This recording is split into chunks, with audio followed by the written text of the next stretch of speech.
لوگوں کی رائے مختلف ہو گئی ہے کہ قرض نہیں دینا چاہیے، اس سے تعلقات خراب ہوتے ہیں۔ جب ہم انہیں قرض دے رہے ہوتے ہیں تو ہم سے اچھا کوئی نہیں، اور جب ہم قرض واپس مانگیں تو ہم سے برا کوئی نہیں۔ اس حوالے سے آپ کی کیا رائے ہے؟ وہ روایت ہے۔ ویسے قرض ضرورتاً کو لیتا ہے تو کوئی حرج نہیں ہے، اور واقعی وہ ضرورت مند ہے اور کوئی ضرورت مند سمجھ کر اس کو قرض دیتا ہے تو یہ بہت بڑا ثواب کا کام ہے کہ ایک مسلمان کی حاجت پوری کرتا ہے، اور مطلب یہ کہ خیرات کرنے سے، صدقہ کرنے سے ضرورت مند کو قرضہ دینا افضل ہے، کہ اس میں فائدے زیادہ ہیں قرضے میں۔ تاہم یہ کہ بعض صورتوں میں قرض وہ ہم لوگوں کے اخلاقیات کی وجہ سے فساد کی صورت کا بھی سبب بنتا ہے، کہ لڑائی بہت ہوتی ہے اس میں، کہ جب قرض لینا ہوتا ہے تو بندہ جس سے لینا ہے اس کے گھر کے پھیرے لگاتا ہے، اب وہ اس نے دے دیا، اب گیا، وہ چھٹا پڑا ہے، آپ چھوٹے پڑے، اب یہ پھنس گیا ہے، اب یہ بیچارہ پیسے لینے کے لیے اپنے جوڑے گھسے گا اور آپ کے گھر کے طواف کرے گا، پھیرے کرے گا، دے دو دے دو، اور آپ تو یوں لوگ قرض لے لیتے ہیں، دینے کا نام نہیں لیتے۔ یہ ایک تعداد ہے جن کی بدقسمتی سے یہ حالت ہو گئی ہے۔ تو یوں مطلب قرض کس کو دے رہے ہیں، اور اس سوچ سمجھ کر دینا، اور اس کا بہتر طریقہ یہی ہے، مستحب بھی ہے کہ وہ لکھت پڑھت کر لی جائے کہ قرض کتنا دیا ہے، کب لوٹائے گا وغیرہ، لیکن یہ یاد رکھیے لوٹانے کی جو بھی ڈیٹ فکس ہو گئی، ٹھیک ہے، اس کا مطلب یہ نہیں کہ دینے والا اب اس کا پابند ہو گیا، دینے والا اس سے پہلے بھی مطالبہ کر سکتا ہے، تو اس سے جھگڑا نہیں کرنا ہے کہ تم نے وعدہ خلافی کی، معاہدے کی خلاف ورزی کی، تو اس کی اجازت ہے شریعت میں کہ اس کا مال ہے، اس کو ضرورت پڑ گئی، مانگ رہا ہے وہ۔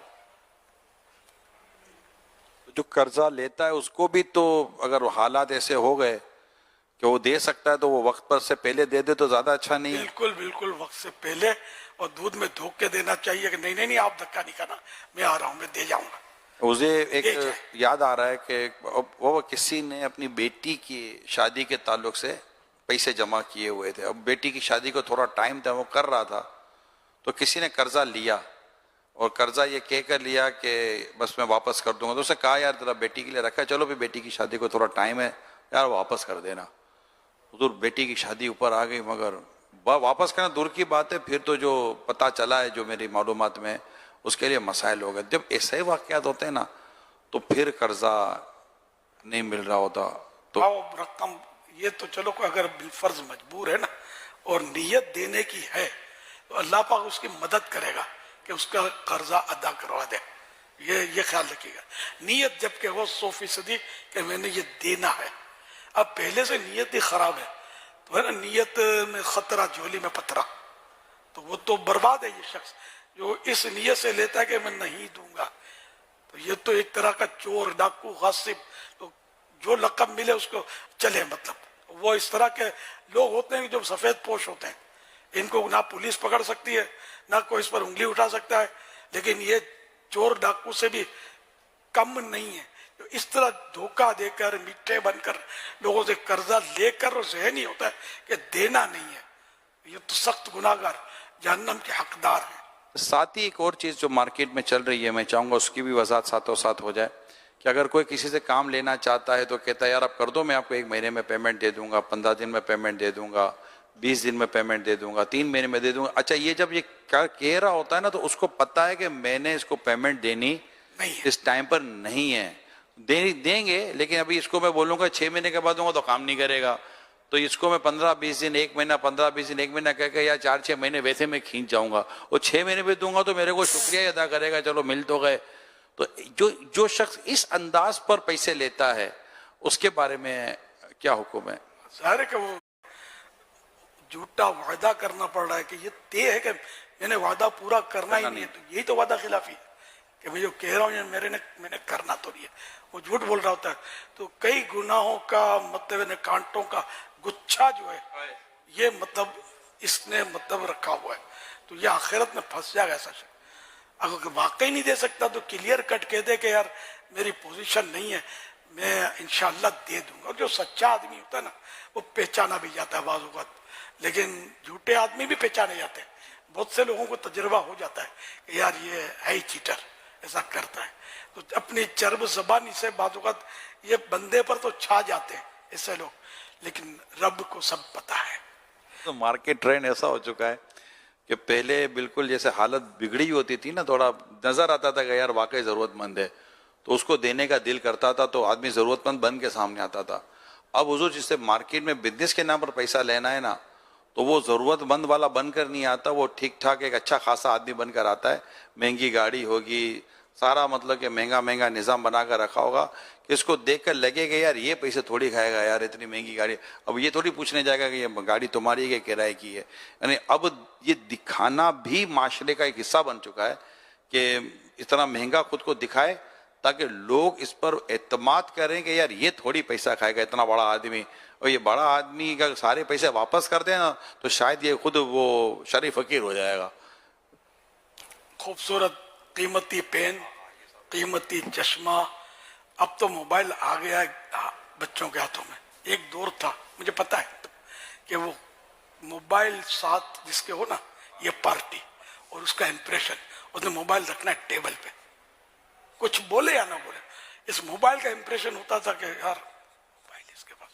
یہ بچوں کو کیا پتا بیچاروں کو, ایک دور میں موبائل پارٹی کی علامت ہے کہ مالدار آدمی ہے. اب تو بھیک منگے کے پاس بھی ہوتا ہو, ہیرونی کے پاس بھی ہوتا ہوگا. اب تو ہر ایک کے پاس طرح طرح کے مطلب اب ہوتے ہیں. تو بہرحال یہ کہ دھوکہ ہے.